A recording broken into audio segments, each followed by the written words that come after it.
The Nativity short film. I love this one. You know, one of the most difficult things to talk to kids about is the concept of the virgin birth. We tend to shy away from it for obvious reasons, but it is one of the things that makes Jesus unique, and it's one of the reasons that Jesus is different than any other man that ever lived, and why we believe Jesus is the Son of God. And this is how I talk to kids about the virgin birth.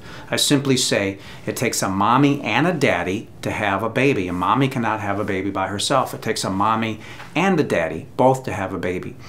But with Jesus, it was different. There was no daddy. It was just Mary. And after Jesus was born, then Mary and Joseph got married. But Jesus did have a father. Who was his father? God was his father.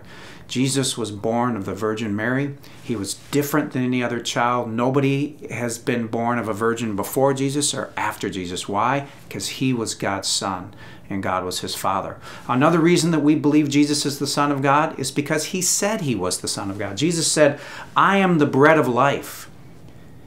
Those that eat from me will never die." And he wasn't saying they won't physically die, but he was saying that they won't go down to hell. And so Jesus said this. He said, "I am the way, the truth, and the life." Now there's some people that say, well, you know, Jesus was a good man. He did miracles. I believe all that, but I don't believe he was God's son. But you know, Jesus was either who he said he was the Son of God, or he was a crazy guy that was going around saying, "I'm the Son of God, I'm the Son of God," or he was just a blatant liar, a scammer. There's no way that Jesus was a good person, but he wasn't the Son of God, because good people don't go around saying, "I'm the Son of God," and lying to people. They don't do that. But Jesus was not a liar. He wasn't a crazy person. Jesus is the bread of life. He is the way, the truth, and life.